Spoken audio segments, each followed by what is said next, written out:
Integration ही है पूरे 12th में। एक्चुअली अगर आप देखोगे तो फंक्शन ही पढ़ रहे हैं हम लोग, फंक्शन के अंदर की फैमिली है ये सब। तो फंक्शन के अंदर ही आता है डिफरेंशिएशन, इंटीग्रेशन, कंटिन्यूटी, इंटीग्रेशन, सब जितना भी पढ़े हैं सब फंक्शन ही है।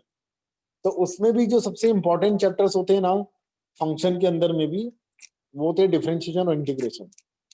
That is known as calculus also. तो इनको अच्छा ये सब भी किसी के अंदर में आते हैं, तो ये सब भी कैलकुलस के अंदर आते हैं। तो इनडायरेक्टली हम सब फंक्शन ही पढ़ रहे हैं इनडायरेक्टली, बट डिटेल्ड फंक्शन पढ़ रहे हैं, ऐसा है, कहानी ऐसी है। चलिए तो इंटीग्रेशन स्टार्ट करते हैं, one of the most important topic है ना। पहली क्लास है आज, और मेरे ख्याल 30 30 से 40 क्लासेस रहेगी, 35 क्लासेस के आसपास रहेगी इसकी टोटल। एक भी क्लास मिस नहीं होना चाहिए, कोशिश करो कि एक भी क्लास मिस ना हो। हेलो सर, साउंड आ रही है? हाँ जी, कहाँ गायब हो गए थे आप? चलिए, integration reverse process of differentiation ना, पूरा डिफरेंशिएशन का उल्टा ही है। जैसा हम लोग डिफरेंशिएशन में करते थे कि कोई फंक्शन को हम डिफरेंशिएट करते हैं विद रिस्पेक्ट टू एक्स, तो कोई नया फंक्शन मिल जाता है जी एक्स। तो हम इंटीग्रेशन में क्या करते हैं, इस जी एक्स को पकड़ लेते हैं, ये जी एक्स का इंटीग्रेशन करते हैं विद रिस्पेक्ट टू एक्स। बात वही कर रहा हूं मैं, डिफरेंशिएशन में डीएक्स नीचे रहता था, इंटीग्रेशन में डीएक्स ऊपर रहता है, बस रिवर्स है पूरा। तो जब मैं जीएक्स का इंटीग्रेशन करूंगा तो result F x, function F x आता है, और जब मैं एफ एक्स का डिफरेंशिएशन करता हूं तो रिजल्ट जी एक्स फंक्शन आता है। तो सिंबल जो डिफरेंशिएशन के टाइम में था वो ये था, D by D x of f x, ऐसा। इंटीग्रेशन के टाइम में जो सिंबल आता है वो ये आता है, ये ऐसा सांप टाइप का, जो कि आप सबको पता ही है क्योंकि आप लोग फिजिक्स में भी पढ़ चुके हो, और कुछ लोग के तो स्कूल में हो चुका है ये। तो जी एक्स का integration with respect to x, ये होता है F x plus C, like this. अच्छा, now what is C? C is known as constant of integration. Why? ऐसा क्यों है कि सी लिखते हैं? इस सवाल का जवाब आज आपको मिल जाएगा कि ऐसा क्यों है कि कांस्टेंट ऑफ इंटीग्रेशन लिखा जाता है। देखिए, पहली बात मैं फिर से रिपीट कर रहा हूं, एफ एक्स का डिफरेंशिएशन किया हम लोग ने, कोई फंक्शन का डिफरेंशिएशन किया तो जी एक्स मिला। तो अगर मैं जी एक्स फंक्शन का इंटीग्रेशन करता हूं तो रिजल्ट कोई फंक्शन एफ एक्स आ रहा है, वही ऊपर का ही रिजल्ट है ना। तो अब मैं आपको एक चीज बता देता हूँ ना, अगर मैं दोनों तरफ इंटीग्रेट करता हूँ, डिफरेंशिएट करता हूँ यहीं पर, ये ऐसा d by D x with respect to x, ये हो गया जी एक्स, और यहां पर मैं लगा दिया D by D x F x plus C. अगर मैं दोनों तरफ फिर से डिफरेंशिएट करता हूँ तो आपको पता है, देखिए ये था डेफिनेशन के अकॉर्डिंग इक्वेशन नंबर 1, ये था डेफिनेशन के अकॉर्डिंग इक्वेशन नंबर 2। ऊपर वाला डेफिनेशन था डिफरेंशिएशन का, नीचे वाला डेफिनेशन था इंटीग्रेशन का, था नहीं है। अब नीचे, उसके नीचे मैंने क्या किया, इक्वेशन 2 को फिर से डिफरेंशिएट किया। देखता हूँ इससे क्या फायदा होता है। तो देखिए, डी बाई डी एक्स, और आपको पता है डिफरेंशिएशन डिस्ट्रीब्यूटिव प्रॉपर्टी फॉलो करते ही है, और differentiation of constant with respect to x, constant का डिफरेंशिएशन तो जीरो होता है, ये तो खत्म हो गया। आरएचएस में क्या बचेगा, differentiation of f x with respect to x, ये तो इक्वेशन 1 में आ गए। इसका मतलब ये जो एलएचएस में आपको इतना बड़ा भयंकर सा सिंबल दिख रहा है, इंटीग्रेशन और डिफरेंशिएशन एक साथ, इसका मतलब क्या होगा according to equation 1, LHS LHS अपने आप को जीएक्स जैसा दिखेगा, क्योंकि ये जो मैंने डिफरेंशिएट किया तो आरएचएस में आ गया ना, D by D x F x आ गया। तो इक्वेशन 1 में वही तो लिखा था, D by D x F x, तो उसकी वैल्यू क्या थी, जी एक्स। तो ये वाला जो बॉडी आपको दिख रहा है, ये बॉडी अपने आप को जी एक्स जैसा देखेगा। तो इसको मैं अपने देसी भाषा में, सो दैट मुझे याद रहे ये लॉजिक, उस भाषा में अगर मैं बोलूं तो ऐसा मैं बोल सकता हूं अब कि जब भी इंटीग्रेशन और डी बाई डी एक्स एक साथ आते हैं तो वो दोनों एक दूसरे को कट कर देते हैं, लाइक दिस। इसका प्रूफ मैंने दे दिया आपको, बट इसको याद करने का तरीका, जैसे एग्जांपल मैं बोला आपको differentiation of integration of sine x निकालो विद रिस्पेक्ट टू एक्स, तो आंसर इसका साइन एक्स ही होगा, खत्म। आपको इतना मेहनत नहीं करना है कि पहले आप साइन एक्स का इंटीग्रेशन निकालोगे, फिर आप उसका डिफरेंशिएशन करोगे, फिर आंसर निकालोगे, जरूरत ही नहीं है। ये दोनों एक दूसरे को कट कर देते हैं।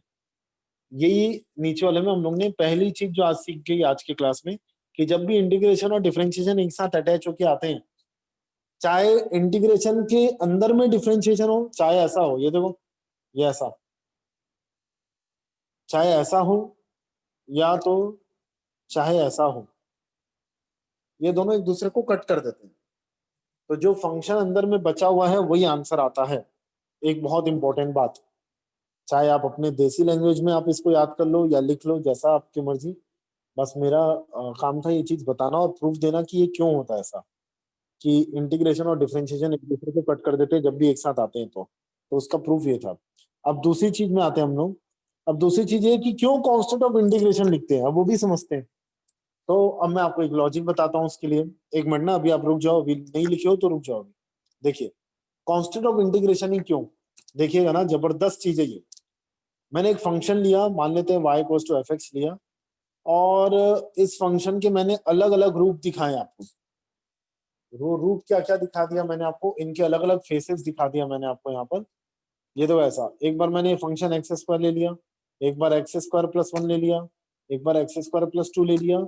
मान लिया मेरे पास एफ एक्स इतनी सारी वैरायटी के साथ बैठा हुआ है, ये ऐसा एक्स स्क्वायर माइनस 99 ले लिया। लो, बहुत अलग अलग टाइप के एफ एक्स ले लिया मैंने, मतलब बहुत अलग अलग, ये सब एफ एक्स अलग अलग है ना। ऐसा नहीं कि एक्स लेस देन वन पे ये, एक्स ग्रेटर देन टू पे ये, ऐसा नहीं ले रहा हूं मैं। अलग अलग फंक्शन एक साथ दिखा रहा हूं मैं आपको। एक्स स्क्वायर प्लस वन, ये अलग अलग फंक्शन है, लेकिन सब में खासियत क्या है, सब फंक्शन में खासियत है कि एक्स स्क्वायर का मटेरियल सेम है। एक्स उसके बाजू में जो plus two minus one minus 99 ये जो है वो अलग चीज है ना। चलो अब ये सब फंक्शन का मैं एक चीज करने वाला हूँ, ये सब फंक्शन का मैं करने वाला हूँ डिफरेंशिएशन। तो आपको पता है इस सब फंक्शन का डिफरेंशिएशन क्या आएगा, टू टू एक्स। एक्स। अब आपको एक चीज बताता हूँ मैं, वो चीज क्या है। टू एक्स का देखो ध्यान से सुनना ना, ध्यान से। ये सब फंक्शन का डिफरेंशिएशन टू एक्स है। तो आप मुझे बताइए, जबरदस्त चीज है ये, टू एक्स का इंटीग्रेशन क्या होगा। एक्स स्क्वायर प्लस सी एक्स स्क्वायर प्लस सी। प्लस सी। है ना, इसीलिए पता है, क्योंकि आप बोल नहीं सकते कि टू एक्स का integration x square plus two होगा, कि एक्स स्क्वायर प्लस वन होगा, कि एक्स स्क्वायर प्लस थ्री होगा, कि मल्टीपल एक्स स्क्वायर आ रहे हैं। ये सब का जब डिफरेंशिएशन टू एक्स है, तो हमें डेफिनेशन में अभी अभी बताया गया कि इंटीग्रेशन रिवर्स प्रोसेस है डिफरेंशिएशन का। तो डिफरेंशिएशन की जो वैल्यू आई है ना टू एक्स, ये टू एक्स का जब मैं रिवर्स करूंगा तो इंटीग्रेशन हो जाएगा। तो टू एक्स का रिवर्स इंटीग्रेशन कर रहा हूं मैं, तो इतने सारे आंसर आएंगे, और भी आएंगे ना। एक्स स्क्वायर प्लस टाइप का आएगा, या तो -5/2 हो सकता है, या तो -99 हो सकता है, कुछ भी हो सकता है।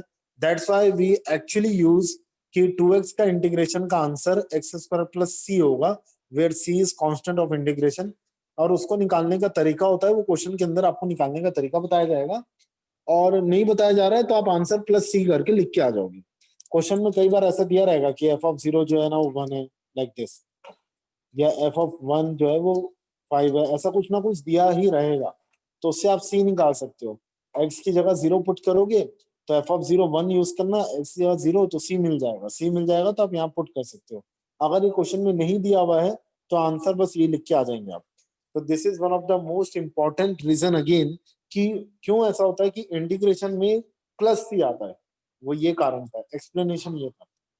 तो ये आप बोल सकते हैं एक्सप्लेनेशन है फॉर कांस्टेंट ऑफ इंटीग्रेशन। तो ये इतना लिखना है आप लोग को, d by D x of f x g x होता है।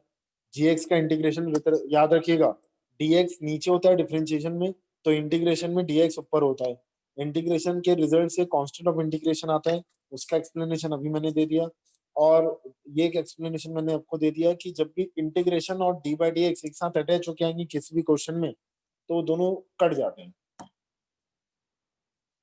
बट बिना डिफरेंशिएशन पढ़े आप इंटीग्रेशन नहीं पढ़ सकते। इसीलिए ना हम लोग पूरा डिफरेंशिएशन का रिसर्च करके आ रहे हैं अभी तक।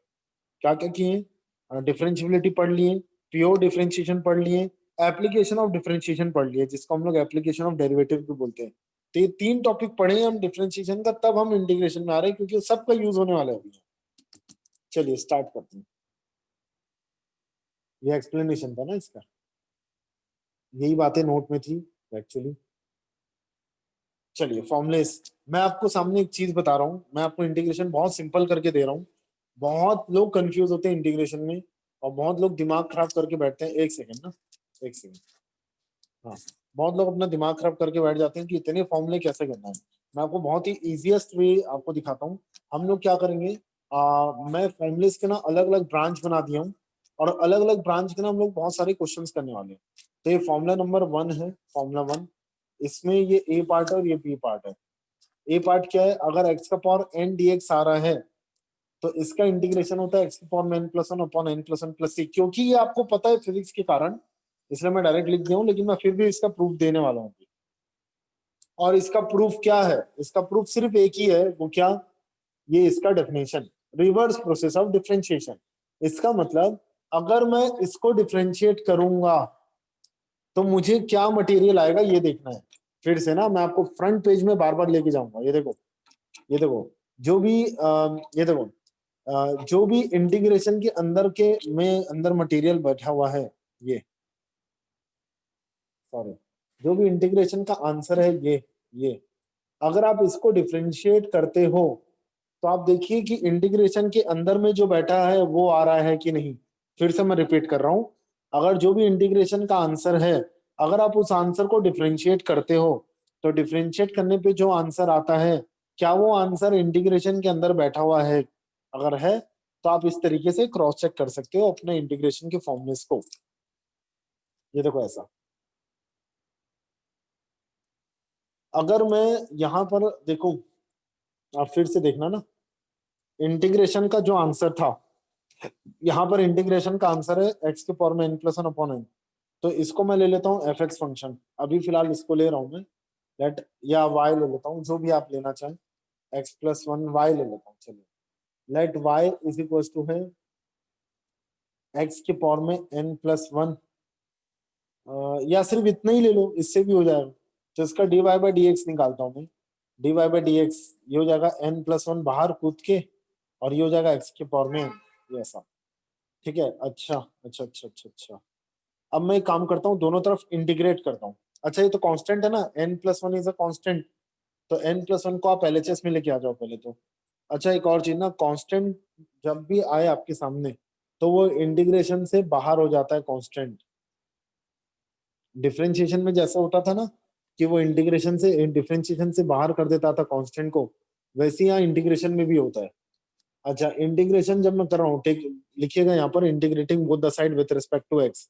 तो जैसे मैं इंटीग्रेशन कर रहा हूँ तो ये सिंबल लगा दूंगा और यहाँ विद रिस्पेक्ट टू एक्स लिखूंगा ऐसा। तो आपको पता ही है ना, 1/n+1 को ये बाहर कर देगा। कांस्टेंट है ये, थोड़ा फंडा याद रखना है आपको, कांस्टेंट को हमेशा इंटीग्रेशन और डिफरेंशिएशन बाहर कर देते हैं। ये ऐसा, ये बाहर हो गया, यहाँ आ गया इंटीग्रेशन के अंदर में d y by D x, और ये हो गया एक्स के पावर में डी एक्स, ये ऐसा। तो इंटीग्रेशन और डिफरेंशिएशन जब भी आ जाते हैं वो दोनों एक दूसरे को कट कर देते हैं। तो कट कर देंगे तो ये आ जाएगा 1/n+1, और इंटीग्रेशन और D by D x cut हो गया तो सिर्फ बचेगा y, ये y बस बचा, इक्वल्स टू एक्स के पावर में n dx। अब y किसको लिया था यार मैंने, ये रहा, ये पुट कर दिया। तो ये देखो, ये इसका प्रूफ था, एक्स के पावर में n+1 upon n+1 is equals to integration x के पावर में dx। और ऑब्वियसली मैंने नहीं लिखा है बट आप लिखेंगे, प्लस सी आपको लिखना ही है हर वक्त, यहाँ लिखना ही है ना प्लस सी, वो हर वक्त लिखना है, क्योंकि फिर से वही लॉजिक है, क्योंकि मैंने यहाँ पर y किसको लिया था, x के पावर में n+1 को। भैया यहाँ पर +5 भी तो हो सकता था, -99 भी तो हो सकता था, कुछ भी हो सकता था यहाँ पे। तो जब मैं उसका dy बाई dx लिखता ना तो ये सब जीरो हो जाता है, इसलिए मैंने लिखा नहीं। तो कांस्टेंट ऑफ इंटीग्रेशन हमेशा ही आएगा, तो +c भी आप लिख देंगे साथ। तो ये इसका छोटा सा प्रूफ था, एकदम बेसिक सा प्रूफ। देखिए, जितना अच्छा आपका बेसिक होगा ना उतना अच्छा आपके, उतना तगड़ा आपका चैप्टर होता है। तो बेसिक से ले चल रहा हूँ, बार बार मैं आपको फ्रंट पेज में ही ले जाऊंगा कि किसी का भी फॉर्मूला अगर ऐसा दिया हुआ है तो जो आरएचएस में फॉर्मूला दिया हुआ है ना, तो उसको हम डिफरेंशिएट करके अगर अंदर वाले मटेरियल को लेके आ पा रहे हैं तो समझ जाइए इंटीग्रेशन का फॉर्मूला सही है। अगर अंदर वाला मटेरियल नहीं आ पा रहा है तो फॉर्मूला गलत है, दैट्स इट। इसी सर वो तरीके नोट से में क्या लिखना है? नोट में ना ये वाली बात थी एक्चुअली, ये दो बात थी, मैं पहले ही बता दिया आपको कि जब भी इंटीग्रेशन और डिफरेंशिएशन एक साथ आते हैं तो एक दूसरे को कट कर देते हैं। और दूसरी बात कि y constant of integration y, तो वो ये दो बात थी नोट में, explanation of constant of integration and explanation of कि जब भी डिफरेंशिएशन और इंटीग्रेशन एक साथ आते हैं तो दोनों एक दूसरे को कट क्यों कर देते हैं। चलो आगे बढ़ते हैं मैडम, ये इसका प्रूफ था मैडम। अब इसका देखते हैं। देखिए मैं आपको पूरा कनेक्ट करते हुए दिखाऊंगा फिर से कि कैसे डिफरेंशिएशन में ए एक्स प्लस बी की पावर में एन का डिफरेंशिएशन करते थे हम लोग, और कैसे ए एक्स प्लस बी के पावर में एन का इंटीग्रेशन करेंगे। पहले अपन डिफरेंशिएट करते हैं फिर इंटीग्रेट करते हैं, सो दैट आप कनेक्ट कर पाओ फिर से। एक दो का ही प्रूफ दे रहा हूं मैं, सबका तो नहीं दूंगा ऑब्वियसली। चलिए सेकंड प्रूफ में आते हैं हम। ए एक्स प्लस बी के पावर में एन का integration with respect to DX, ये होता है ए एक्स प्लस बी के पावर में एन प्लस वन, नीचे भी आ जाएगा N plus one, but additionally one by A भी आएगा, वो साथ में मल्टीप्लाई में आता है इतने मटेरियल के। देखो ऊपर वाला एक, ऊपर में जो ए का फॉर्मूला जो बी फॉर्मूला लिखा है दोनों सेम ही है, बट ऊपर में एक्स का पावर है ना, नीचे में बस ए एक्स प्लस बी है, बस यही फर्क है। तो नीचे में ए एक्स प्लस बी ना, तो वैसे ही लिखेंगे आप ए एक्स प्लस बी की पावर में N plus one upon n plus one. ये ऐसा लिखने के बाद एक्स के सामने जो मटेरियल है ना उससे डिवाइड करना है। और आपको पता है डिफरेंशिएशन में ना एक्स के सामने वाले मटेरियल से हम मल्टीप्लाई करते थे, मैं अभी आपको करके दिखा देता हूँ, इसका प्रूफ भी देख लेते हैं ना हम लोग। तो आप पहले देखिए प्रूफ के दौरान अगर जैसे ये ए एक्स प्लस बी है, ठीक है, इसका सिर्फ मैं डिफरेंशिएशन करता हूँ, ये कोई फंक्शन है, इसके पावर में एन है ना, तो एफ डेस एक्स क्या आएगा, ये देखो एन इंटू ए एक्स प्लस बी के पावर में क्या आ जाता है एन माइनस वन, और साथ के साथ चेन रूल से इसका डिफरेंशिएशन होता था, मल्टीप्लाई में आता था, ये देखो ये, तो ए जो है ना ये मल्टीप्लाई में आता था यहाँ पर ऐसा। इंटीग्रेशन में यही एम जो है ना एक्स के सामने का कोएफिशिएंट वो डिवाइड में आता है, क्योंकि integration is a reverse process of differentiation. तो चलो अब उसको प्रूव करते हैं। ये डिफरेंशिएशन का लॉजिक था, इसका फिलहाल अभी यूज नहीं है, बट ऐसे मैं बता रहा था कि ए मल्टीप्लाई में होता है एफ डेस एक्स में, तो वही ए इंटीग्रेशन में डिवाइड में होता है। अब आप कैसे करेंगे, आप ना इसको y लेके सॉल्व करेंगे, ये देखो ए एक्स प्लस बी की पावर में एन को, तो let y equals to a x plus B के पावर में एन प्लस वन, इसको मैं y ले लेता हूँ, तो वही dy बाई डी एक्स क्या होगा, ये एन प्लस वन बाहर आ गया, और ए एक्स प्लस बी की पावर में क्या पावर बन जाएगा एन, और x के सामने क्या आएगा यहाँ पर, x के सामने ए है तो ए से मल्टीप्लाई हो गया इसका dy बाई डी एक्स। अब मैं दोनों तरफ इंटीग्रेट कर देता हूँ with respect to x, integrating both the side with respect to x, तो n प्लस वन। अच्छा आपको मैं एक और चीज बता देता हूँ, जब हम लोग डिफरेंशिएशन करते थे ना ऐसा, तो जिसके रिस्पेक्ट में करते थे वो वेरिएबल रहता था, बाकी सब कांस्टेंट। तो यहाँ पर with respect to x dx के रिस्पेक्ट में कर रहे हो ना, तो x वेरिएबल है, बाकी a और n प्लस वन ये कांस्टेंट है, तो ये दोनों को आप बाहर कर देंगे, तो एलएचएस में सिर्फ क्या बचेगा y, क्योंकि डी बाई डी एक्स और इंटीग्रेशन एक दूसरे को कट कर देते हैं, तो a into N plus one को आप बाहर कर देंगे। Integration of A x plus B के पावर में आ गया A N N into D x, ये हो गया a into N plus one, इससे ले जाके इधर डिवाइड कर दीजिए। जैसे डिवाइड करेंगे और y को पुट करेंगे तो देखिएगा यही फॉर्मूला बन के आ जाएगा जो मैं यहाँ लिखा था, यही बन के आ जाता है। तो this is what the proof is. Proof के लिए क्या करना रहता है, अगर आपको कोई भी इंटीग्रेशन के ऐसे फॉर्मूले प्रूफ करने आते हैं ना आपके स्कूल लेवल एग्जाम में, तो आप क्या करोगे, ये आरएचएस का एक मटेरियल को पकड़ के y लेके आप डिफ्रेंशिएट करो, सेट करो, फिर इंटीग्रेशन करो दोनों तरफ, तो आंसर आ जाएगा, दैट्स इट। तो ये हो गया प्रूफ। ये a into N plus one से डिवाइड करो, y की वैल्यू लिख दीजिए, दैट्स इट, ठीक है। Dot D x x plus C होता है, ऑब्वियसली आप कर भी सकते हैं, अगर आप इतने को डिफ्रेंशिएट करेंगे, इतने को डिफ्रेंशिएट करेंगे तो देखना वन ही आएगा। तो x प्लस सी का डिफरेंशिएशन, x का डिफरेंशिएशन वन होता है और c का डिफरेंशिएशन जीरो होता है। आप ऐसा भी कर सकते हैं, मैं आपको एक टेक्निक बता देता हूँ, जैसे integration of one dot D x equals to x plus C दिया हुआ है ना, तो अब आप ना दोनों तरफ डिफरेंशिएट कर दो, ये ऐसा। और देखो जब आप डिफरेंशिएट करते हो तो एलएचएस इक्वल्स टू आरएचएस आता है कि नहीं। अच्छा एक चीज और, जब भी डी बाई डी एक्स और इंटीग्रेशन आ रहे हैं एक साथ, तो कट कर देते ना, तो डीएक्स भी हट जाता है ना, क्योंकि वो डीएक्स इंटीग्रेशन का था, वो हट जाएगा, तो एलएचएस में सिर्फ वन बचेगा, और आरएचएस में देखो डीएक्स बाई डीएक्स और कांस्टेंट का डिफरेंशिएशन, तो देखो LHS equals to RHS balance हो गया, इसका मतलब ऊपर का फॉर्मूला सही है। ये ऐसा भी तरीका है चेक करने में। चलो ये सब तो इम्पोर्टेंट नहीं, इम्पोर्टेंट क्या है कि वन का इंटीग्रेशन क्या होता है, तो वन का इंटीग्रेशन एक्स होता है, तो वन का इंटीग्रेशन एक्स होता है, प्योर वन आ रहा है तो एक्स, और के डॉट डी एक्स है, के कांस्टेंट है, तो के को आप पहले बाहर कर दोगे, ये बाहर, तो ये हो जाएगा वन डॉट डी एक्स, फिर वन डॉट डी एक्स का इंटीग्रेशन एक्स होता है, तो ये के एक्स प्लस सी, कांस्टेंट को हमेशा इंटीग्रेशन से बाहर करना है। तो एक बार फिर से मैं रिपीट करूं, कांस्टेंट का डिफरेंशिएशन 0 होता है, बट कांस्टेंट का इंटीग्रेशन कांस्टेंट इनटू एक्स होता है। तो एक और इंपॉर्टेंट चीज पता चल गई भैया, ये छोटी छोटी चीज बहुत इंपॉर्टेंट है, ये छोटी छोटी चीज बहुत इंपॉर्टेंट है। लेकिन अगर आप बोलोगे ये चीज कि सर यहाँ पर हम दोनों तरफ डिफरेंशिएट इंटीग्रेट करते दोनों तरफ, तो यहाँ पर तो आप देखो ना, 0 का इंटीग्रेशन तो 0 ही होगा ऑब्वियसली। तो एलएचएस में फिर तो 0 इक्वल्स टू सी नहीं आ रहा है, मतलब एलएचएस में तो कांस्टेंट आ रहा है। तो आपको पता है केवल इस केस के लिए reverse process of differentiation valid नहीं है 0 के लिए, क्योंकि इंटीग्रेशन ना, और मैं आपको आगे जाके बताऊंगा। अच्छा हाँ, आरसी ने पूछा भी था नोट में क्या लिखना है। तो जब हम वो लिखे ना हम लोग 2 पॉइंट, एक तो इंटीग्रेशन में कांस्टेंट ऑफ इंटीग्रेशन क्यों आता है कि, और एक ये लिखे थे कि इंटीग्रेशन और डिफरेंशिएशन जब भी एक साथ आते हैं एक दूसरे को कट क्यों कर देते हैं। तो यहाँ पर नोट में उसी पॉइंट में लिख दीजिएगा, ये एक बात लिख लीजिएगा, अच्छा याद दिला दी थी आर्ची ने, ये लिख लीजिएगा ना, डिफरेंशिएशन क्या देता है। अगर आप इसका ग्राफिकल मीनिंग समझेंगे तो differentiation gives slope of the tangent. आपको याद है कि नहीं मुझे नहीं पता, लेकिन मैं आपको बता देता हूँ। डिफरेंशिएशन ना स्लोप ऑफ द टेंजेंट बताता था geometrically. Geometrical meaning of differentiation is slope of the tangent. Geometrical meaning of integration is area. ना ना, integration gives family of curves. आपको पता है बहुत सारे कर्व्स एक साथ दे देता है इंटीग्रेशन। ये देखो ना, आप यहाँ देख भी सकते हो, कहाँ गया हमारा एक्स स्क्वायर प्लस, ये देखो ये रहा। आप जब इनके डायग्राम बनाओगे ना, तो आप सबको पता ही है मेरे ख्याल से तो, कि y equals to x square का डायग्राम ये होता है, देखो ओरिजिन से होते हुए आता है।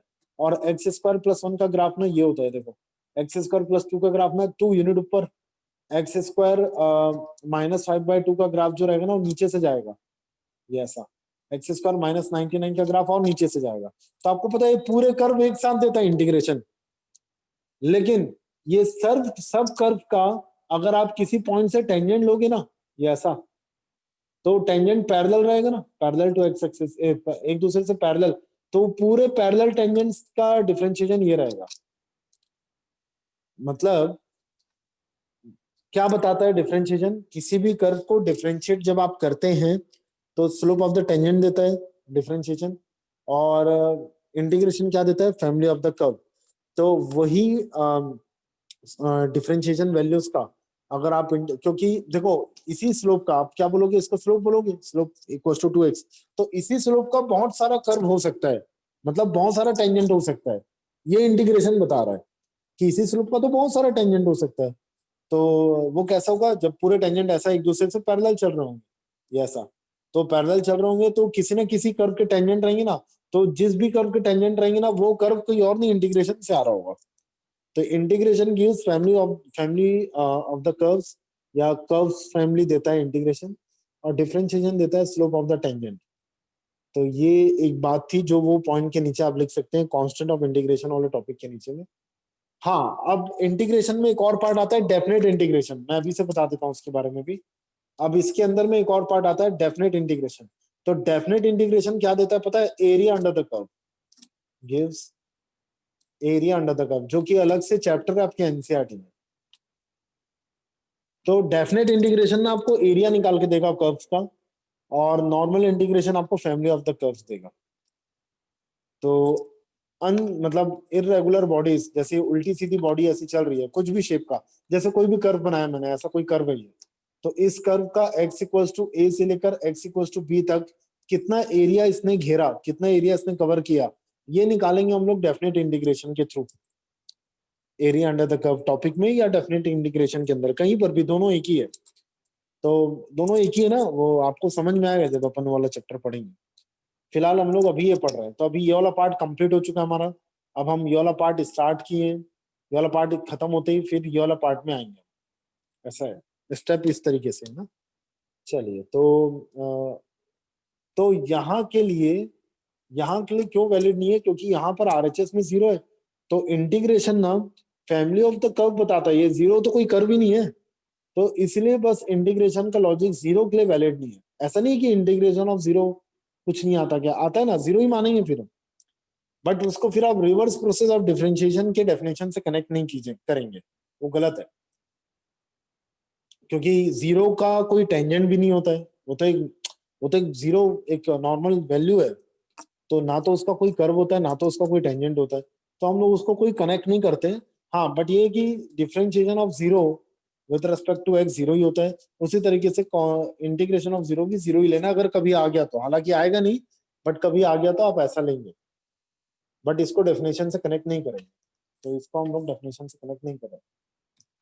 दैट इज व्हाट, ये चार फॉर्मूले हैं जो भी हम लोग यूज करके क्वेश्चन सॉल्व करने वाले हैं, तो स्टार्ट करते हैं। याद रखिएगा ना, के ऑफ डीएक्स का इंटीग्रेशन क्या होता है, के बाहर के एक्स, बट के का डिफरेंशिएशन जीरो होता है। हाँ ये कुछ क्वेश्चन फॉर्मुलेज है जो अपने को यूज होने वाले भी क्वेश्चंस में, तो बेसिक फॉर्मुलेज ऑफ लॉग सबको पता है आप लोग को, बट फिर भी रिवाइज करवा रहा हूँ मैं जल्दी जल्दी। लॉग ए इंटू बी होता है log a plus log b, obviously product formula of log है ये, या आप बोल सकते हो addition formula of the log. इस नजरिए से देखोगे तो प्रोडक्ट फॉर्मूला कहलाता है, और इस नजरिए से देखोगे तो addition formula of log. Division formula of log, log के अंदर में अगर कोई दो नंबर डिवाइड हो रहे हैं तो you can write log a minus log b, लेकिन log a upon log b अगर है अलग अलग लॉग डिवाइड हो रहे हैं तो you can not write like this log a minus log b, ये नहीं होता, ठीक है। तो फिर इसको ना हम लोग ऐसा लिखते हैं, बेस चेंजिंग थ्योरम से लिख देते हैं लॉग ए बेस बी, ऐसा लिख दिया जाता है। तो log a upon log B को हम लोग लॉग ए बेस बी लिख सकते हैं, क्योंकि आप सबको ये टॉपिक से फैमिलियर हो इसलिए डायरेक्टली बता रहा हूं मैं, तो गलती से भी log a minus log B मत लिख देना। और फिजिक्स और केमिस्ट्री में भी बहुत जगह यूज होते हैं, तो इसलिए थोड़ा ध्यान देके करना है। लॉग ए बेस 10, कुछ भी बेस ले लो, जरूरी है बेस 10, तो जंपिंग फॉर्मूला कहलाता है ये एक्स कूद के बाहर आ जाता है, जंपिंग फॉर्मूला ऑफ लॉग, इसको बोलते हैं हम लोग जंपिंग जपाक फॉर्मूला ना। रिवर्स इज ऑल्सो ट्रू, अगर एक्स सामने में है तो अगर आपको क्वेश्चन में देख के लग रहा है कि एक्स सामने ना हो के पावर में होता है एक, तो बढ़िया रहता, तो आप ऐसा भी यूज कर सकते हो, तो हम लोग इसको जंपिंग जपाक फॉर्मूला बोलते हैं, फॉर्मूला नंबर 3 को। ये वाला देखिए, ए के पावर में लॉग एन बेस ए है, तो जब भी ये वाला ए और लॉग एन बेस ए, ये वाला ए और ये वाला ए सेम रहेगा तो ये दोनों एक दूसरे को कट कर देते हैं और रिजल्ट आता है जो लॉग के साथ अटैच था, तो लॉग के साथ क्या अटैच है, एन, तो वही आंसर आएगा।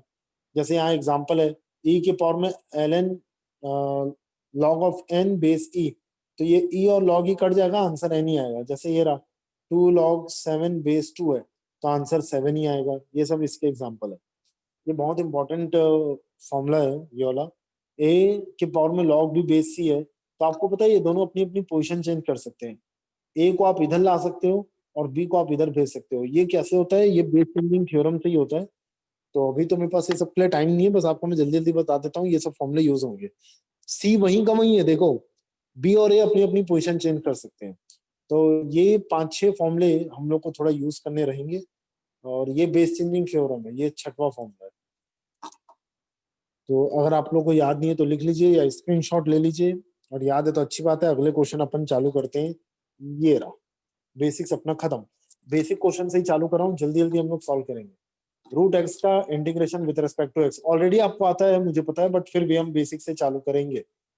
एक्स के पावर में हाफ डी एक्स। अच्छा एक चीज मैं आपको क्लियर कट बता दूं, और जब जब क्वेश्चन आएगा ना तब तक मुझे याद आता है, याद आता है तब मैं बताता हूँ। फॉर्मूले नंबर 1 में ये सब में लिख दीजिएगा n belongs to real number, but n should not be equal to -1, ये लिख लो तो आप लोग सब पहले। n रियल नंबर होता है बट n -1 नहीं होना चाहिए, बहुत इंपॉर्टेंट कंक्लूजन है ये, बहुत इंपॉर्टेंट रिजल्ट है। इस फॉर्मूले में n की वैल्यू -1 नहीं होनी चाहिए। अगर क्यों नहीं होना चाहिए आप देख पा रहे होंगे, डोमेन रेंज आप सबको आता है, 11 12 से सीख रहे हो आप लोग, चलो छोड़ो 12 की स्टार्टिंग से सीख रहे हो आप, तो आप देख पा रहे होगे आरएचएस में जो फॉर्मूला आ रहा है वो क्या आ रहा है, n+1 डिनोमिनेटर में। तो आरएचएस से डिसाइड हुआ कि n की वैल्यू -1 ना लेके सब ले सकता हूं मैं, तो n belongs to real number but not equal to -1। अगर -1 ले लूंगा तो क्या होगा वो आगे जाके देखेंगे अपन, ठीक है, बट वो इसके अकॉर्डिंग फॉर्मूला नहीं बनेगा, फिर वो किसी और के अकॉर्डिंग बनता है। चलिए तो क्वेश्चन नंबर 1, तो ये एक्स के पावर में हाफ है, ये रियल नंबर ही है, तो आप इसका डायरेक्ट लिख सकते हैं half plus 1 upon half plus 1 और प्लस सी अलग, ऐसा। तो ये हो गया एक्स के पावर में 3/2, नीचे 3/2 आ रहा है तो उसको ऊपर और नीचे ऐसा प्लेस कर दीजिए, तो ये हो गया अपना answer. That's it, basic question है, बेसिक से ही स्टार्ट कर रहे हैं। सब जगह सी लिखना जरूरी है क्या? हाँ, सब जगह सी लिखना जरूरी है ना। जो भी इंटीग्रेशन आपका टॉपिक वो डेफिनेट इंटीग्रेशन है। डेफिनेट इंटीग्रेशन में क्या होता है, यहाँ पर कुछ वैल्यू दे दूंगा मैं आपको कि ये 0 से लेकर 1, इसको लोअर लिमिट अपर लिमिट बोलते हैं। तो जब डेफिनेट इंटीग्रेशन आ जाएगा ना, तो वहां पर सी लिखने की जरूरत नहीं होती, वहां कट जाता है सी। मैं आपको वहां पर भी बताऊंगा कि सी क्यों कट जाता है, वो भी बताऊंगा मैं। वहां सी नहीं लिखते हम लोग, बट यहाँ सी लिखेंगे। तो रूट एक्स का डिफरेंशिएशन ये रहा। चलिए अब नेक्स्ट, इंटीग्रेशन ऑफ ई के पावर में ln रूट एक्स। आप सबको पता है कि ln का बेस क्या होता है, ई होता है। तो अभी हम लोग प्रॉपर्टी पढ़े लॉग की x/2। property। हाँ जी, ये प्रॉपर्टी के कारण क्या हो जाएगा, ये रूट एक्स डिसॉल्व हो जाएगा, सॉरी ई की पावर में ln ई ये डिसॉल्व हो जाएगा, रूट एक्स ही बचेगा। और रूट एक्स का अभी अपन लोग ने किया 2/3 एक्स के पावर में 3/2 प्लस सी। सेम क्वेश्चन हो गया तो। ठीक है, आगे बढ़ते हैं। थोड़ा मैं स्पीड में रहूंगा ना, आप लोग भी स्पीड में लिखिए। dx upon 2 root x. देखो पहली बात तो ये 1/2 है, इसको कांस्टेंट है उसका बाहर करो इंटीग्रेशन के। अभी हो गया dx अपॉन रूट एक्स। अब आपको पता है हाँ जी, ये एक्स के पावर में माइनस हाफ dx लिख सकते हो आप। अब आप जब इसको डिफरेंशिएट नहीं करना है ना, इंटीग्रेट करना है, तो पावर में एक एडिशन करना रहता है, माइनस हाफ प्लस 1, और ये हो गया माइनस हाफ प्लस 1, ये ऐसा प्लस सी।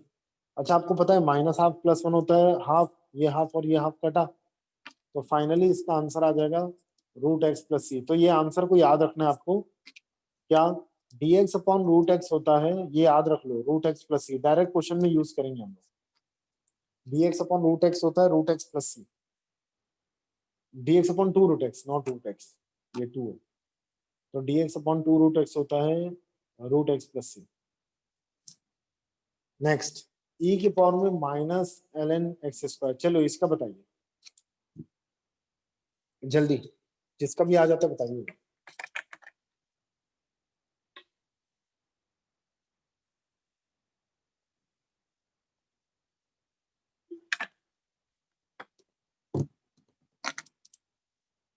इतना टफ तो नहीं है जितना टाइम आप लोग लगा रहे सर -x³/3। सर हैं। -x² प्लस सी। माइनस एक्स स्क्वायर, सोच लो सोच लो सोच लो। आरती आपकी आवाज कट रही है। आरती आपकी आवाज कट रही है। अर्नव आपका क्या है? सर मेरा -1/x है। -1/x plus c. -1/x plus c is the right answer. बहुत बढ़िया।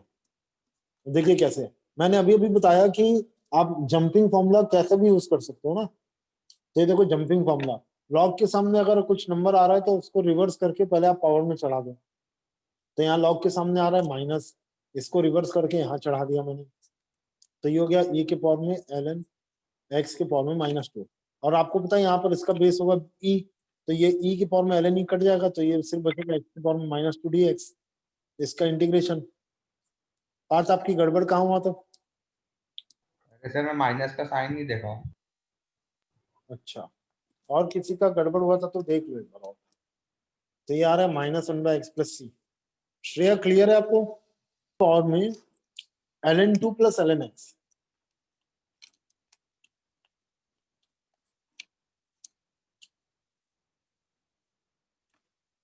तो ये ऐसा नहीं दिख रहा log a plus log b type का फॉर्मूला?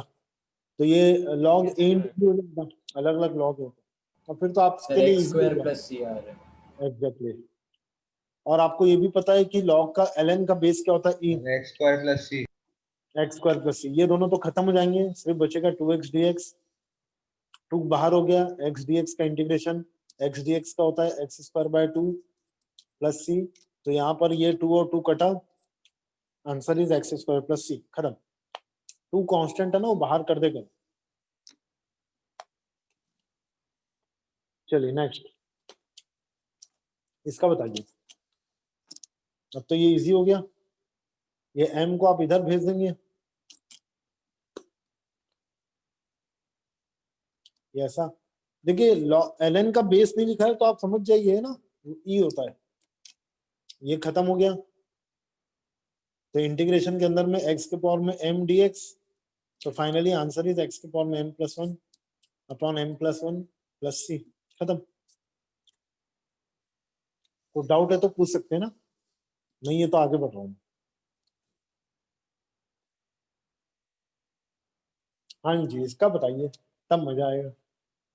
तो ये दिया हुआ ना 2 की पावर में ln x, बेस तो e है ही, तो आपको पता है ना बेस को बिना चेंज किए, बिना छेड़खानी किए आप 2 और x को इधर उधर शिफ्ट कर सकते हो। तो ये ऐसा हो जाएगा x ln e 2। बट इस बार क्या हो रहा है, चीजें सेम नहीं आ रही है, कोई दिक्कत नहीं ना। log 2 बेस e आप सबको पता है कांस्टेंट कहलाता है, तो सर कांस्टेंट x की पावर ln2 + 1 अपॉन ln2 + 1। बहुत बढ़िया, बहुत बढ़िया। कांस्टेंट है तो इसका आंसर ऐसा रहेगा फिर, बहुत बढ़िया। x के पावर में ln2 + 1 अपॉन ln2 + 1।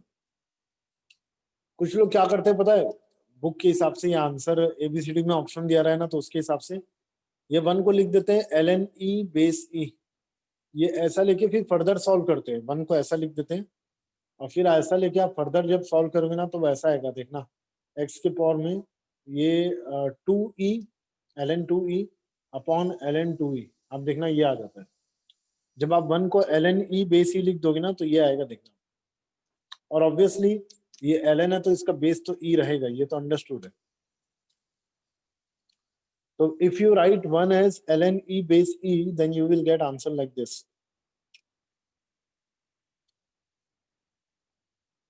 चलिए नेक्स्ट, ये तो बच्चा क्वेश्चन हो गया।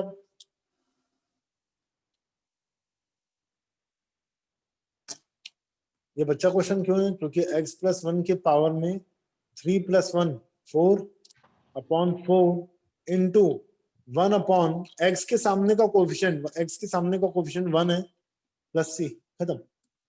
तो डायरेक्ट आंसर आ गया, x के पावर में 1, x + 1 की पावर में 4 अपॉन 4। यहाँ पर ये क्वेश्चन में क्या बताना था मुझे बस आपको, कि x के पावर में, याद रखिएगा आप ये वाला फॉर्मूला कब यूज कर सकते हैं, आप ये वाला फॉर्मूला कब यूज कर सकते हैं, सब में आप लिखते चलो ना।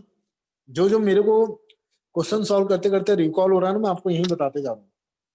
आप ये वाला फॉर्मूला तब यूज कर सकते हैं, पहली बात जब पावर में n वही रहे, n के लिए तो कंडीशन आपको पता है, और नीचे जो रहेगा ना, नीचे वाला मटेरियल वो लीनियर पॉलिनोमियल होना चाहिए, तभी आप यूज कर सकते हैं, नहीं तो नहीं। लीनियर पॉलिनोमियल, तभी ये फॉर्मूला आप यूज कर सकते हैं। तो यहाँ पर देखिए x के सामने का जो कोफिशिएंट रहता था उससे हम डिवाइड भी करते थे, बट यहाँ पर 1 है, इस क्वेश्चन में तो 1 था तो इसलिए मैंने सिर्फ 1 से ही डिवाइड किया, दिखाने के लिए कि हम लोग वही वाला फॉर्मूला यूज कर रहे हैं। नेक्स्ट 9th, 2x + 7 की पावर में 9, ऑब्वियसली ये तो अब आप लोग से हो जाएगा, ये हो जाएगा 2x + 7 की पावर में 10, 9 + 1 10 होल डिवाइडेड बाय 10, और x के सामने वाले नंबर से डिवाइड कर दो प्लस c, तो x के सामने कौन है 2, उससे डिवाइड कर दो, ये आंसर आ गया। जितना अच्छा आपका बेसिक रहेगा, मैं बार बार बोल रहा हूँ, हार्ड लेवल के क्वेश्चन बहुत जल्दी बन जाएंगे। बेसिक क्लियर रखो कि ये सब टाइप के क्वेश्चन में पावर में नंबर्स होना चाहिए -1 को छोड़ के, और नीचे लीनियर पॉलिनोमियल होना चाहिए। हाँ जी, अब ये देखो, अब आप यहाँ पर अगर आपने गलती से ऐसा यूज कर लिया है, देखो x² + 1 2 + 1 हो जाएगा 3 अपॉन 3 + c, ये आंसर गलत है, क्योंकि नीचे लीनियर नहीं है, नीचे क्वाड्रेटिक है। तो फिर आपको पता है अब आप क्या करोगे, यहाँ पर a + b का होल स्क्वायर का फॉर्मूला लगा दीजिए यहाँ पर। इसके पहले ना एक नोट में बातें लिख लीजिएगा, यहीं पर लिख लेना आप लोग नोट में, कि इंटीग्रेशन भी डिस्ट्रीब्यूटिव प्रॉपर्टी फॉलो करता है। अगर ये f(x + gx + hx) न जाने कितने फंक्शन हैं dx के रेस्पेक्ट में, तो integration also follows distributive property. ये ऐसा प्लस हो या माइनस, आइदर प्लस और माइनस के लिए वैलिड है ना ये फॉर्मूला। तो ये ऐसा gx dx ऐसे करते करते चलते ही जाएगा, but this formula is valid for only plus sign और माइनस साइन। अगर मल्टीप्लाई आ गया तो उसके लिए अलग रूल है। तो ये नोट में लिखना आपको कि इंटीग्रेशन फॉलोज डिस्ट्रीब्यूटिव प्रॉपर्टी। ये कहां से पता चला, देखो कहां से पता चला, एकदम सिंपल है, बहुत सारे क्वेश्चंस के साथ मैथमेटिशियंस लोग ने रिसर्च किया तब उनको देखने को मिल गया, खत्म। अगर आप ये देखो ऐसा, ये देखो मैं यहाँ पर एक करवाता हूँ, जैसे x + 1 dx का इंटीग्रेशन आप करते हो, ठीक है, तो x का integration with respect to dx और 1 का integration with respect to dx, ये होता है x²/2 और ये होता है 1 का इंटीग्रेशन होता है x। ये तो ऐसे ही होता ही है, लेकिन आप इसका डायरेक्ट आंसर भी लिख सकते थे ऐसा कि x + 1 का पावर 2 होल डिवाइडेड बाय 2, ऐसा भी लिख सकते थे डायरेक्ट। तो जब आप ये आंसर को मैच करोगे ना तो मैच हो जाएगा। आप देखना ऊपर वाला और नीचे वाला answer as it is match हो रहा होगा अगर आप ध्यान से देखो। अब बोलोगे तो नहीं मैच हो रहा है, तो मैं आपको अभी प्रूव करके दिखाऊंगा कि कैसे मैच होता है। सर हो रहा है ना, मैं आपको करके दिखाता हूँ ना अभी। और हो रहा है सर, हो रहा है। हो रहा है तो बहुत लोग का नहीं होता है। मैं अभी आपको ये भी प्रूव करूंगा पार्थ कि बहुत लोग का क्यों नहीं होता है। मैं अभी करके दिखा रहा हूँ ना सब। कल इतना करो, पहले ये वाला क्वेश्चन करते हैं फिर वो वाला वापस से कंटिन्यू करेंगे। तो integration of x⁴ plus 2x² + 1 with respect to dx। अब आप इसको सेपरेट कर दीजिए, ये ऐसा। और कांस्टेंट जो होता है ना उसको आप इंटीग्रेशन के बाहर कर दीजिए, ये बाहर। इसका इंटीग्रेशन तो x⁵ होल डिवाइडेड बाय 5 ही आएगा, n+1/n+1, ये ऐसा होता है। फिर ये 2 बाहर, x³ 3 हो जाएगा ये, और ये 1 का इंटीग्रेशन x। आपको पता है ये सब इंटीग्रेशन से एक एक कांस्टेंट ऑफ इंटीग्रेशन आ रहा है सबसे। वो सब कांस्टेंट मिलके एक नया कांस्टेंट बना देगा, उसको c बोल देता हूं मैं। सबसे अलग अलग आ रहा है, एक से c1 आ रहा है, एक से c2, एक से c3, सब तीनों मिलके एक नया कांस्टेंट ऑफ इंटीग्रेशन दे दिए c, ऐसा।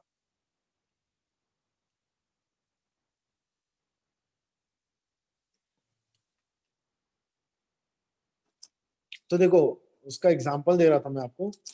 इंटीग्रेशन ऑफ x + 1 dx को दो तरीके से कर सकते हैं हम लोग। एक तरीका तो यही मैं बता दिया, डायरेक्टली कर लो, x + 1 का स्क्वायर डिवाइडेड बाय 2 + c, ये डायरेक्ट हो गया। दूसरा तरीका क्या है कि आप ब्रेक करके करो, integration of x into dx integration of 1.dx। ठीक है, ये मैं वहीं पर कर रहा था ऐसा। तो x का इंटीग्रेशन क्या होता है, x²/2, 1 का इंटीग्रेशन क्या होता है x, और कांस्टेंट ऑफ इंटीग्रेशन दोनों को मिला के आ गया c। अब मैंने 2 एलसीएम ले लिया, तो x² + 2x प्लस, सॉरी सिर्फ ये दो में लो, डिवाइडेड बाय 2 + c। मुझे कौन बताएगा कि ये दोनों सेम आंसर है? ये दोनों अभी तो नहीं दिख रहे सेम, लेकिन कोई प्रूफ कर सकता है कैसे सेम आएगा? ये तो सेम नहीं आ रहा है। और उसको ओपन करो ना, x² sir x a + b का होल स्क्वायर करेंगे ना सर, तो क्या हो गया, तो भी सेम नहीं आएगा। ये देखो, आएगा ना सर, आएगा ना, करो तो। ठीक है, यहीं पर आप लोग फंस गए ना। मैं बताऊं सर, कभी ना ओपन आएगा ना। ये देखो ये ऐसा आ रहा है ओपन करने सर 1/2 को सर अलग कर दो ना सर, तो c तो वही होता है ना, c को 1 प्लस, अब c को c + 1/2 लिख दो, एक ही तो बात है सर, कांस्टेंट ही है। एक्चुअली इनका एक्सप्लेनेशन सही है। यहाँ पर हम लोग ना क्या करते हैं पता है, यहाँ पर +1 जोड़ देता हूँ मैं न्यूमरेटर में। तो जैसे मैंने न्यूमरेटर में +1 जोड़ा, तो एक्चुअली मैंने पूरे एक्सप्रेशन में हाफ ऐड कर दिया है। हाफ ऐड कर दिया तो यहाँ पर हाफ सब्ट्रैक्ट कर दो। तो ये कांस्टेंट के साथ जब आप हाफ माइनस करोगे तो कांस्टेंट एक नया कैपिटल C लिख दो, तो एक नया कांस्टेंट ऑफ इंटीग्रेशन आ जाएगा। तो आपको पता है ये वाला मटेरियल क्या बन जाएगा, ये बन जाएगा x + 1 का whole square divided by 2 + c। आपको पता है आप ये भी आंसर लिख सकते हो, कोई गलत नहीं है, लेकिन अगर आप इससे ही बैलेंस करना चाहते हो तो ये करना पड़ेगा फिर आपको। तो इसीलिए बहुत सारे क्वेश्चंस में ऐसा देखा गया कि सिर्फ कांस्टेंट का फर्क आ रहा था जब हम ब्रेक करके कर रहे हैं, और जब नॉर्मल तरीके से कर रहे हैं तो सिर्फ कांस्टेंट का ही फर्क आ रहा था। तो ये डिसाइड हो गया कि इंटीग्रेशन ना डिस्ट्रीब्यूटिव प्रॉपर्टी फॉलो करता है। तो वो एक्सियोम है जिसको आपको प्रूफ नहीं करना है, मान के चलना है कि इंटीग्रेशन फॉलो जिस तरीके से डिफरेंशिएशन। क्या पत्थर की लकीर है सर। चलिए आगे बढ़ते 11th क्वेश्चन। या फॉर्मूला नंबर 2, अगर अब इफ x के पावर में n जब मैं ले रहा हूं, इफ x के पावर में n में अगर n की जगह -1 आ गया तब क्या? तो अगर n की जगह -1 आ गया तो फॉर्मूला नंबर 2 पे आ जाएंगे। तो फॉर्मूला नंबर 2 है, उसका a पार्ट है dx/x हो जाएगा। वो n की जगह -1 डालोगे तो dx/x, तो इसका ना आंसर होता है log mod x + c।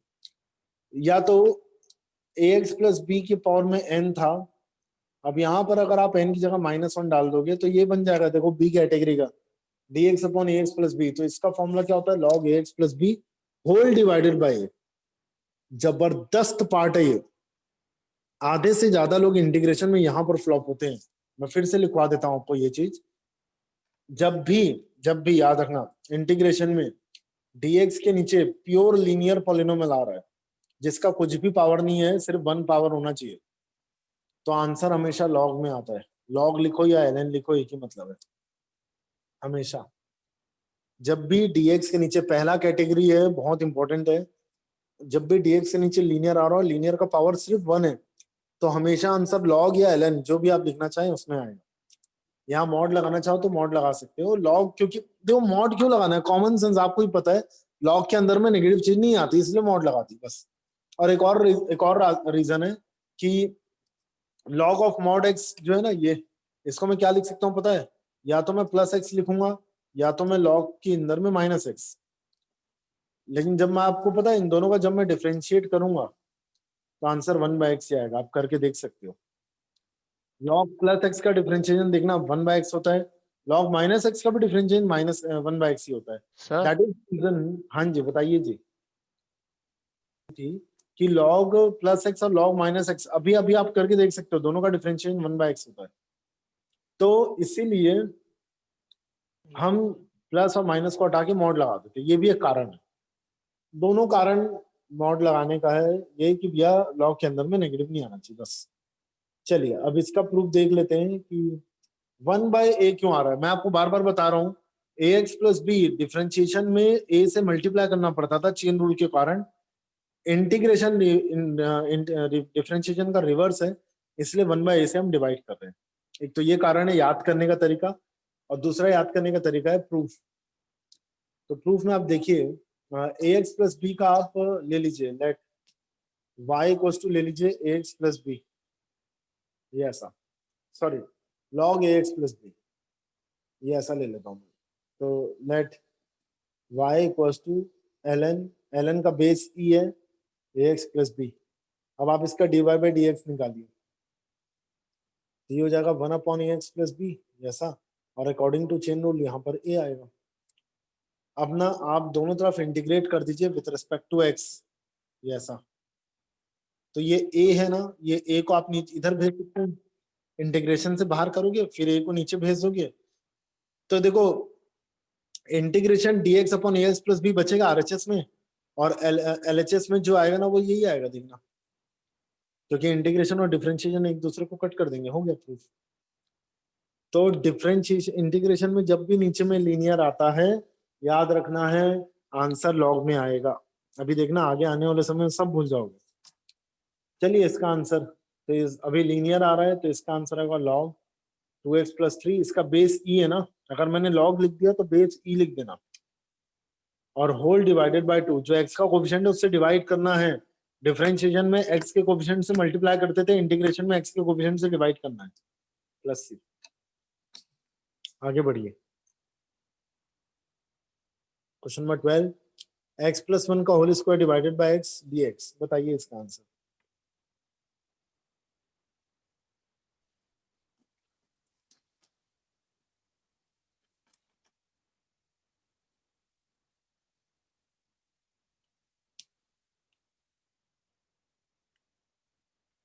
कोई भी? Sir x square by 2 plus ln x plus 2x plus c। बहुत बढ़िया, बधाई हो। ये हो जाएगा। देखिए पहले आप इसको ब्रेक करेंगे, ऊपर वाली चीज को सॉरी ओपन करेंगे, फिर अब आप इंटीग्रेशन के अंदर में ब्रेक कर दीजिए। इंटीग्रेशन के अंदर में ये हो जाएगा x, ये हो जाएगा 1/x, और ये हो जाएगा 2 dx। अब आप इंटीग्रेशन को ब्रेक कर दीजिए, ये ऐसा 1/x dx plus 2 dot dx। अब x का इंटीग्रेशन तो आप सबको पता ही है, that is x square by 2 आएगा। 1/x dx, अरे 1/x आ गया, ये तो log x होगा। मॉड लगाना है तो लगाइए, नहीं लगाना है तो भी कोई दिक्कत नहीं है। 2 बाहर कर दीजिए, 2 बाहर, तो 1 डॉट dx का इंटीग्रेशन x होता है और plus constant of integration c। Answer x का पावर क्या है भैया, x का पावर 1 है, तो x का पावर 1 है तो 1 + 1 डिवाइडेड बाय 1 + 1, वो फॉर्मूले से x के पावर में n वाला फॉर्मूला लग रहा है यहाँ पर। फिर 1/x में नहीं लगेगा तो उसमें log आ जाएगा डायरेक्ट, और 2.dx में 2 बाहर, तो 1.dx का integration x।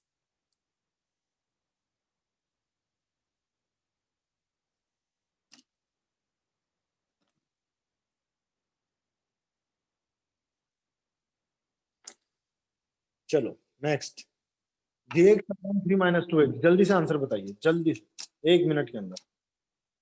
Sir ln 3 - 2x by -2। बहुत सही, Yes, ln sir. 3 - 2x bye -2 आएगा, क्योंकि x के सामने -2 का कोएफिशिएंट है। बहुत बढ़िया।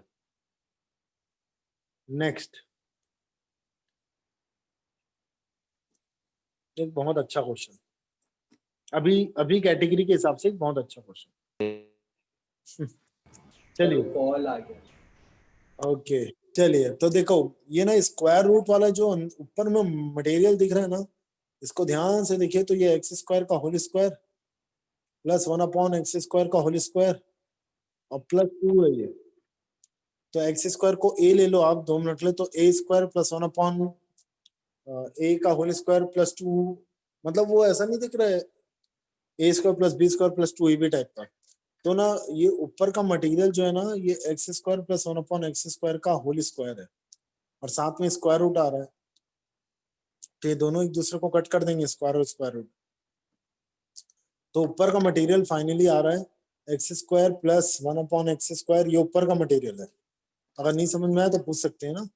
ये ऊपर का मटेरियल है x² plus 1/x² whole divided by x³ dx। अब आप वही इंटीग्रेशन को सेपरेट कर दीजिए, पहले तो अंदर वाले मटेरियल को सेपरेट करो, ये ऐसा,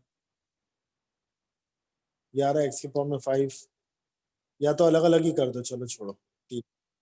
अभी ये देखिए, ये क्या आएगा, x² और x³ कटेगा, तो ऊपर बचेगा dx अपॉन, और यहाँ बचेगा x⁻⁻5 इंटू dx बचेगा ऐसा।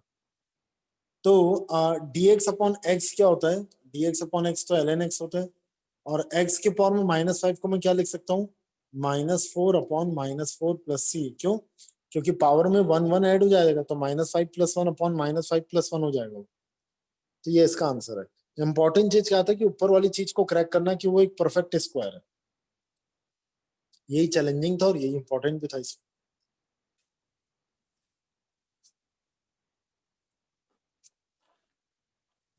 चलो नेक्स्ट में आते हैं 15 नंबर का क्वेश्चन। 15 एक अल्टीमेट क्वेश्चन ये भी कहलाता है, x dx upon a plus bx का इंटीग्रेशन। कोई भी आप लोग में कोई भी कीजिए आराम से, मैं आपको बता रहा हूँ। ये मेथड ना एक कह सकते हैं इनडायरेक्टली, जो मेथड का नाम अभी मैं बताऊंगा, that is also known as king of indefinite integration. ये इनडेफिनेट इंटीग्रेशन है, आप इसका किंग का भी नाम दे सकते हो, हालांकि किंग सब्स्टिट्यूशन नहीं, तो इसको इसको बोलते हैं फोर्सफुली, ध्यान से सुनना, forcefully creating denominator in numerator. हम डिनोमिनेटर को जानबूझ के न्यूमरेटर में क्रिएट करेंगे। कैसे? सबसे पहले मैं कर रहा हूँ multiply and divide by B, ये मैं करने के बाद अब मैं न्यूमरेटर में a ऐड कर रहा हूँ, a ऐड किया तो a से सब्ट्रैक्ट भी कर दिया मैंने। सर ये तो सर प्रॉपर्टीज जब करते तब काम आता है। क्या प्रॉपर्टी? सर मतलब जब x² - 1 का होल स्क्वायर, ये सब जब प्रॉपर्टी लगाते तब काम आता है। वो कोई प्रॉपर्टी नहीं है। हाँ मतलब सर वो फॉर्मूला जब लगाते हैं। हाँ तो आपको पता है, ऐसा नहीं है तब काम आता है, ऐसा नहीं है। ये इसमें अगर आप काम करना सीख गए, forcefully dividing creating denominator numerator, अगर आप ये सीख गए तो फॉर्मूला बना लोगे। ऐसा है, ऐसा नहीं कि फॉर्मूला बनाने के लिए ये काम आता है, ऐसा नहीं है, बल्कि इसको इसमें नहीं काम सर, करना। मेरे को इसी में बहुत डाउट रहता है हमेशा हमेशा। तो यहाँ पर क्या आएगा, 1/p, ये हो गया इंटीग्रेशन 1.dx माइनस, अब ये देखो ये वाला जो a है ना, ये कांस्टेंट है, इसको आप बाहर कर लीजिए, ये बाहर, तो integration 1.dx upon a plus B है। अरे वाह, ये तो लॉग वाला कंडीशन आ गया, प्योर लॉग, अब ये लीनियर में आ चुका है। तो ये हो जाता है 1/p, 1.dx का इंटीग्रेशन x होता है माइनस a, ये हो जाएगा ln a प्लस bx। इतने का आंसर होगा a प्लस bx ना, log a प्लस bx हो जाएगा, और लास्ट में आ जाएगा प्लस c, खत्म। 1 का इंटीग्रेशन x और एक बार ये A बताओ plus- ना इसको कन्वर्ट कैसे किया फिर से? और एक सेकंड ना, और एक मिनट x के सामने कौन है यहाँ पर, b है, तो b से आप डिवाइड भी करेंगे। हाँ, कैसा कन्वर्ट, मैंने क्या बोला पहले, x के सामने जो b है ना, वही मैंने न्यूमरेटर में सेट किया, मल्टीप्लाई डिवाइड बाय b किया पहले मैंने, फिर यहाँ पर a है डिनोमिनेटर में, तो a को मैंने ऐड और सब्ट्रैक्ट कर दिया न्यूमरेटर में, और फिर मैंने क्या किया, a plus B X upon A plus B X minus A upon A plus B X, ऐसे करके सेपरेट कर दिया दो अलग अलग इंटीग्रेशन में। ए प्लस बी एक्स कट गया, तो 1 डॉट डी एक्स का इंटीग्रेशन करना रहेगा, और ये a जो न्यूमरेटर में था सेकेंड वाले में, उसको मैंने बाहर किया, तो वहां ऊपर में 1 ही बचेगा, तो 1 upon A plus B x बच रहा है नीचे। तो इसका इंटीग्रेशन क्या होता है, log a plus B X और x के सामने वाले कोफिशिएंट से डिवाइड कर दो, ठीक है। x dx upon x square plus 2x plus 1, ये भी जबरदस्त क्वेश्चन है। जब भी ना डिनोमिनेटर ज्यादा चौड़ा हो रहे, ज्यादा फैला रहे, तो उसको कंप्रेस करने की कोशिश कीजिए। ये एक आपके लिए आज का क्या बोलेंगे, हिंट, अमूल नुस्खा। अच्छा हाँ, मास्टर शेफ में यूज करता था ना, ये आज का आपके लिए अमूल नुस्खा। नीचे वाला डिनोमिनेटर जब भी ज्यादा फैला हुआ है, तो उसको कंप्रेस करके छोटा करने की कोशिश कीजिए। छोटा करने के बाद फिर आप दिमाग लगाइए, शायद आंसर आ जाए।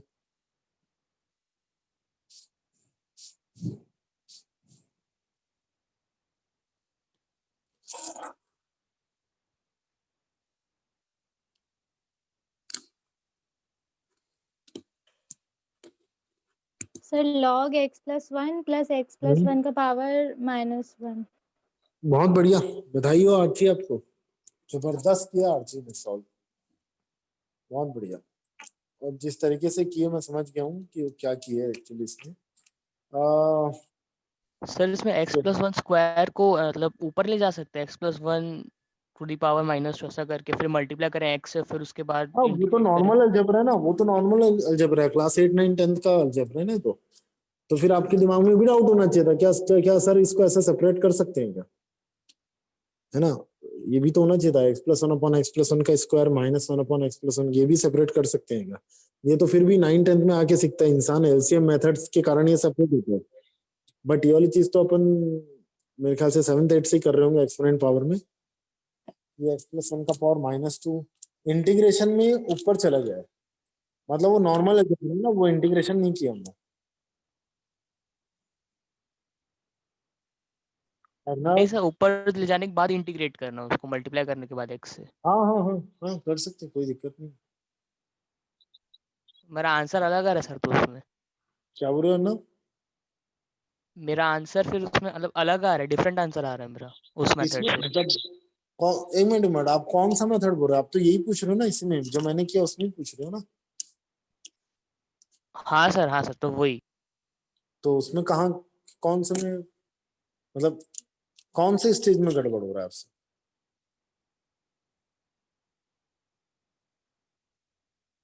मेरे को ये बताओ, कौन से स्टेज में आंसर नहीं आ रहा है आपको? सर आप जो मेथड के वो नहीं, मैं जो बोल रहा हूँ, मतलब क्या बोलते हैं, x प्लस 1 के स्क्वायर को ऊपर ले जाना। हाँ, तो ले गया ना, -2 हो गया। तो आपने -2 ले गया है कि नहीं पावर, क्या एक्स प्लस हाँ 1 का होल -2 लिया स्क्वायर था है सर मैं, उसके बाद फिर x से मल्टीप्लाई किया, उसके बाद इंटीग्रेट किया। एक्स से क्यों मल्टीप्लाई किया? अच्छा सर ये, x इंटू एक्स प्लस 1 अच्छा टू दी अच्छा, पावर माइनस अरे 2। आप ये बोलो कि आप यहीं पर ऐसा कर रहे थे, ऐसा बोलो कि ये इसी स्टेप में आप ऐसा कर रहे हो, एक्स इंटू एक्स प्लस 1 की पावर -2 बाय पार्ट्स ये। लगा रहे हैं क्या? Yes sir, yes. तो इसके बाद आप कैसे करोगे इंटीग्रेट, इसके बाद आप कैसे करोगे, जल्दी बताओ। आपका आंसर तो दूर की बात है, आप करोगे कैसे, ही बताओ। इंटीग्रेशन बाय पार्ट्स मेथड पता है आपको, ना। -2 ही नहीं देखा मैं, यही वाह गलती, वाह -2। वाह वाह वाह। ये देखो, जो ओम आप बोल रहे थे, फॉर्मूला नंबर 3 की कैटेगरी देखिए, ज्यादा इंपॉर्टेंट फॉर्मूला है। अभी तो खैर फॉर्मूला ही चालू हो गए, अब सर इंटीग्रेशन ये में इतनी जल्दी फॉर्मूला। कैसे आ गया सर? अभी तो हम लोग सब्स्टिट्यूशन भी नहीं किए। तो क्या होता है, ये कौन बोला आपको? तो नो, देखिए, 1/x² minus a square dx का इंटीग्रेशन निकालना है। ये फॉर्मूला है ना, 1/2a log x minus a upon x plus a। Let's prove this one. इसका प्रूफ कैसा होगा देखिए। LHS पकड़ता हूं मैं, x² माइनस a स्क्वायर को मैं ऐसा लिख सकता हूँ x minus a into x plus a dx। अब मैं क्या करूंगा पता है, this method is known as वही creating denominator in numerator. But वो क्रिएट कैसे करना है मैं आपको बता देता हूँ। उसके लिए आप ना रफ में जाके x प्लस a और x माइनस a का डिफरेंस निकालेंगे पहले। ये दोनों का डिफरेंस, ये दोनों का डिफरेंस कितना आता है देखो, 2a आ रहा होगा। तो आप क्या करेंगे पता है, यहाँ पर multiply and divide bye 2a करेंगे आप। ऐसा करने से क्या होगा, क्योंकि 2a को आप क्या लिख सकते हो, देखो 2a को आप ये लिख सकते हो ना x प्लस a और x माइनस a। तो मैंने ऊपर वाले 2a को लिख दिया x plus a and x minus a whole divided by x minus a into x plus a dx। ये ऐसा ठीक है। साक्षी क्लियर है? हम लोग क्या किए, जो नीचे पहले जो आपको लीनियर फैक्टर दिख रहे हैं ना, उस लीनियर फैक्टर का डिफरेंस से मैंने ऊपर और नीचे मल्टीप्लाई किया है। फिर ऊपर में जो न्यूमरेटर में लीनियर फैक्टर का जो डिफरेंस मैंने लिखा था, उसी डिफरेंस को अब लीनियर फैक्टर का डिफरेंस बना के वापस से लिख रहा हूँ कि 2a को मैंने ऐसा लिख दिया। अब आपको अगला स्टेप शायद पता होगा। अगला स्टेप है 1/2a तो बाहर है ही, इंटीग्रेशन के अंदर में x plus a upon x minus a into x plus a, ये ऐसा आएगा dx। अब आप लोग करिए, सेपरेट कीजिए और आप मुझे बताइए कि आप लोग का ऐसा आंसर मैच हो रहा है कि नहीं। और आ आपको गया पता है सर। मॉड क्यों आ रहा है ना, मॉड क्यों आ रहा है ये आपको पता ही होगा। मॉड इसलिए आ रहा है क्योंकि लॉग है। तो जल्द से जल्द अब आप लोग x plus a dx upon x minus a into x plus a minus integration के अंदर में x minus a upon x minus a into x plus a dx और एक कर्ली ब्रैकेट क्लोज। ये x प्लस है, x plus से कटा, ये x माइनस है, x माइनस से कटा, ये ऐसा कट रहा है देखो। तो dx के नीचे आ रहा है x माइनस ए। अच्छा आपको पता ही है dx के नीचे आ रहा है x माइनस ए। चलो इसको देख लेते हैं एक बार। ये आ रहा है 1/2a, dx के नीचे आ रहा है एक जगह x माइनस ए और इधर आ रहा है dx के नीचे आप देखना x प्लस ए। तो 1/2a तो ही बाहर, इसके अंदर आ जाएगा log x माइनस ए। x के सामने वाले कोएफिशिएंट से डिवाइड कर दो। तो x के सामने कोएफिशिएंट कौन है 1, तो उससे डिवाइड और ये हो जाएगा x प्लस ए। और यहाँ पर भी x के सामने वाले कोएफिशिएंट से डिवाइड कर दो, तो यहाँ भी आ गया 1। अब नाउ log की property log a minus b होता है। तो log की बस आप वो एकदम सिंपल हो गया ना अब तो log की बस आप